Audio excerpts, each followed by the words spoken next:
Welcome to 5 Minute Salute. I'm your host, Chris Budihas, and joining me virtually is Eileen Godinez with Thought Partners, LLC. Eileen, how are you?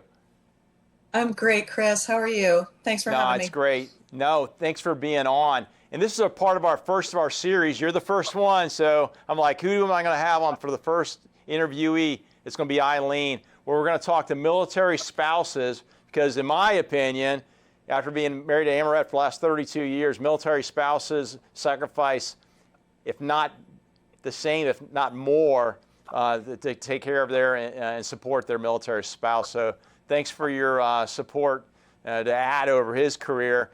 And also, with people who don't know you, I mean, you were the ACS director at 25th IDE over in Hawaii, then later worked in DOD, retired from federal service, and started your own company. So thanks for all you did for our nation to support your service member. And what you did as a federal employee. We really appreciate it. Well, thank you. Yeah, it was a great 27 years, and it was time for me to transition. That's great. So Eileen, for the background, so where are you from originally, and what is Thought Partners? Well, originally from New Jersey, although haven't lived there in many, many years. And as you know, and all military spouses know, we move around quite a bit. So maintaining my federal career was a bit of a challenge, but I was fortunate enough to be able to do that and get 27 years and retire. And about 3 years before I was going to retire, I opened Thought Partners with the intent to sort of get a sense of what I wanted to do, networking with other companies that were doing the work that I wanted to do, and really just building up my reputation. So when I retired, I wasn't starting from scratch. I actually had those networks built, and I leaned on some other companies for work. That's huge. And so what kind of services do you provide at Thought Partners?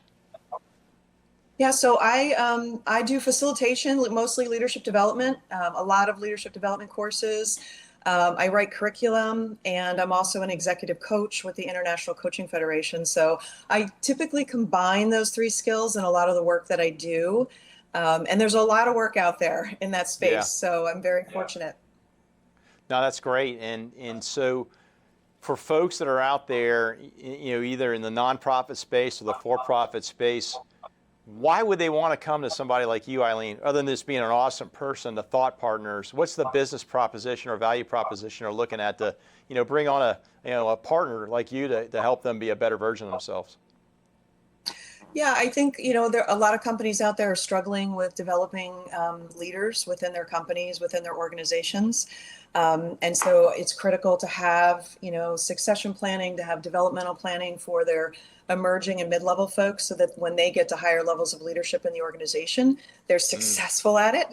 Yeah. Because as you know, it's not something that you learn overnight. You grow and develop over time and figure out what your own leadership style is and how you want to engage with other people and get the results for the business or the organization that's required. So I work with a lot of organizations that are building their bench, so to speak, in terms of developing leaders at all levels and helping them to grow into those roles. That's huge. It's funny. A friend of mine about 2 years ago gave me a book called A Leadership Decade, and it was talking about the 5 generations in the workplace right now between baby boomers and millennials. It was really good because it kind of dispelled some rumors and perceptions between generations of, the old baby boomer who thinks everybody else is below them or younger than them is lazy, and vice versa. Talked about motivations. It's not all about the money, though money matters. But how do you have, somebody feels like they're a valuable member of the team? Kind of thought through that, and then the succession planning. In the military, we just take it for granted that, hey, if my boss isn't here, myself or one of my peers are going to step in for them, and there's an expectation it just occurs naturally. Whereas in a business, you really got to think through that, because just because you work in the business doesn't mean you're actually ready or positioned or ready, to be the COO or the CEO. So how do you actually develop folks? Because necessarily in the civilian world, there's not the same military education program that exists out there through the ranks. So it sounds like that's a huge return on investment, because as we know, retaining employees is much cheaper than going to recruit employees. Yeah, it's very expensive for organizations to have high turnover. So you want to keep those talented folks, and you want to identify those people who have potential. And one of the spaces that I love to work with are sort of mid-level folks who are moving from being the expert, being the functional expert, I know my job, I do it well, to now getting work done through other people, Yeah. building those teams, empowering others, valuing others. And that's a hard transition for a lot of people. So that's one of the spaces that I spend a lot of time in my work, is people at the mid-level who are really starting to move into those senior leader roles. And you have to learn how to be different. And leadership is hard. It's contextual, it's situational. It's, what's going on around me? What do the people around me need from me? What does the organization need from me? So yeah, it's a hard space to navigate. So I love to work with folks that are shifting and making that transition. That's great. And I've watched you over the last couple of years kind of grow your business. So for somebody that's, a military spouse who's, spouse getting ready to exit the military, or somebody that's in the military looking to exit federal service, what's your one or two bits of advice for, hey, if you're going to create your own company, here's a couple things to consider? Yeah, I think, someone gave me some really good advice years ago, and they said, Eileen, there's a lot of talented people out there who are good at what they do. They don't necessarily have the business acumen. And I recognize that I was one of those people.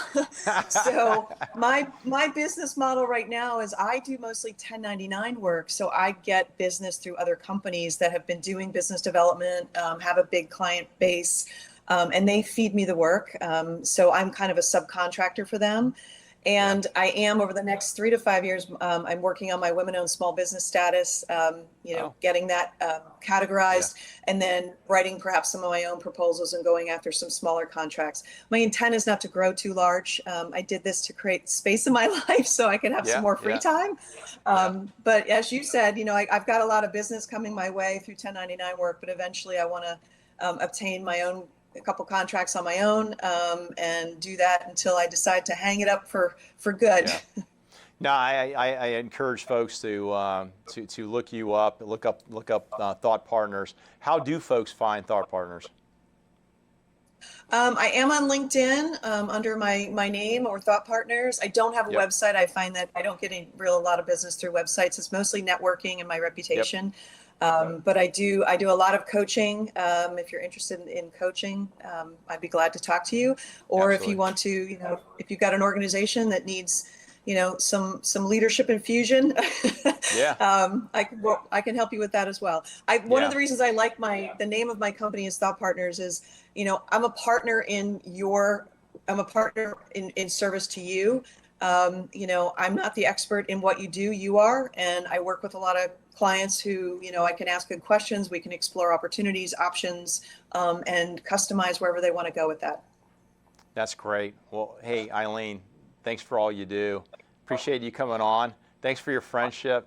We're going to take all your contact information, on LinkedIn specifically, put in our show notes, and then we're going to encourage folks to go take a look at you. They may contact if they're interested in Thought Partners and potential opportunities. I will note for the greater audience, because we'll publish this nationally, is the fact that you're willing to travel if a partnership is agreed upon. So that's a great service for those organizations that want to employ you. So any final thoughts?